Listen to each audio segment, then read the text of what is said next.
నమస్కారం. అందరికీ శ్రీరామనవమి శుభాకాంక్షలు. కొంపెల్ల మాధవీలత గారు ఢిల్లీలో విమానాశ్రయంలో ప్రార్థన మందిరంలోకి అంటే ప్రార్థనా రూమ్లోకి వెళ్ళి దుర్గా స్తోత్రాన్ని పఠించారు.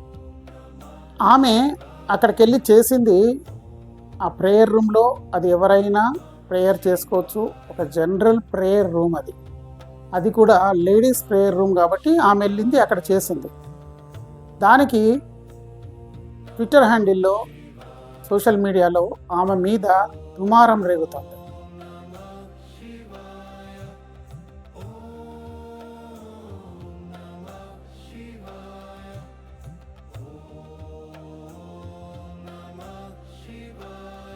ఆమెని విపరీతంగా ట్రోల్ చేస్తున్నారు అండ్ అసభ్య పదజాలంతో దూషిస్తున్నారు.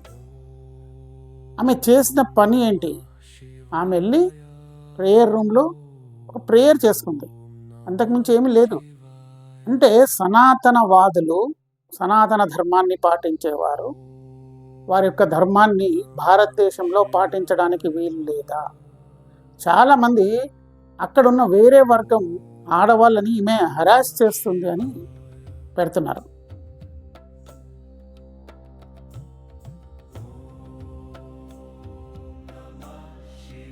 నిజానికి అక్కడ ఆమె వెళ్ళి ప్రేయర్ చేసుకోవడం హరాస్మెంటా, లేదంటే ఆమెని సోషల్ మీడియాలో విపరీతమైన వేరే ప్లాట్ఫామ్లో ఆమెని అసభ్య పదజాలంతో దూషించడం హరాస్మెంటా?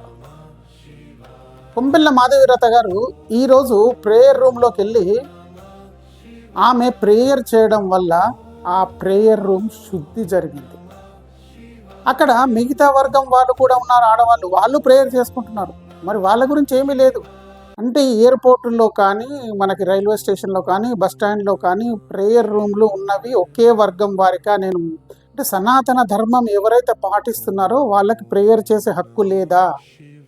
అసలు మనం హిందూ దేశంలోనే ఉన్నామా, లేదా వేరే ధర్మాన్ని పాటించే వారి దేశంలో బతుకుతున్నామా?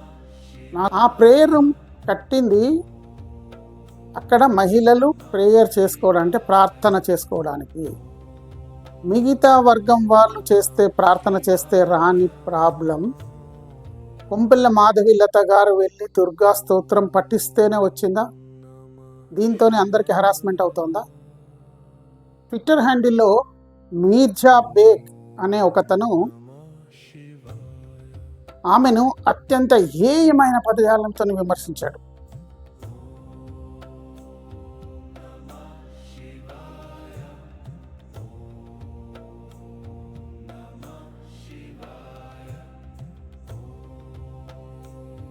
ఎలాగంటే అసలు అక్కడున్న వేరే వర్గం స్త్రీలు ఒక ఇజడాని లోపలికి ఎలా రానిచ్చారు అని పెట్టాడు.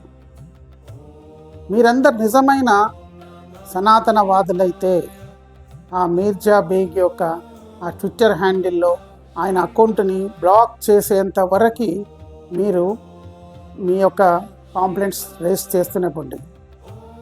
అలాగే ఆయన అంత ధైర్యంగా ఒక కొంపెల్ల మాధవీలత లాంటి ఒక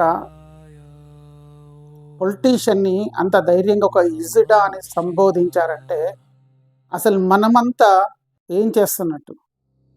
ఈరోజు నాకు చాలా బాధ కలుగుతుంది. ఏంటంటే మనం వెళ్ళి ఎక్కడైనా కానీ ఒక స్తోత్రాన్ని పఠించడం కానీ, ఒక పూజ చేసుకోవడం కానీ, ఒక సహస్రనామాలు మనం పఠించడం కానీ చెయ్యాలంటే వేరే వర్గం వాళ్ళ పర్మిషన్ తీసుకోవాలా? మన హిందూ దేశంలో, మన సనాతన ధర్మాన్ని పాటించే దేశంలో 80% మంది హిందువులు ఉన్న దేశంలో మన యొక్క దేవుళ్ళకి స్తోత్రం చేసుకోవాలంటే మనము ఈరోజు వేరే వాళ్ళ పర్మిషన్ తీసుకోవాల్సిన పరిస్థితి, లేదంటే చాటుకు ఎవరికి కనబడకుండా మనం స్తోత్రం చేసుకోవాల్సిన పరిస్థితి వచ్చిందంటే మనం ఏ కండిషన్లో బతుకుతున్నామో దయచేసి ఆలోచించండి సనాతనవాదులు. ఒకవేళ మీకు ఈ వీడియో నచ్చితే దీని కింద వెంటనే మీరు జై శ్రీరామ్ అని మీరు కామెంట్ చేయండి.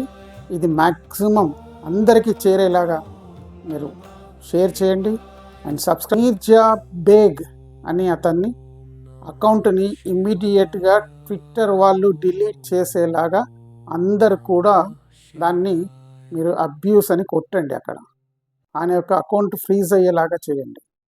ఈ వీడియో మీకు నచ్చినట్టయితే సబ్స్క్రైబ్ చేయండి, షేర్ చేయండి. జై శ్రీరామ్.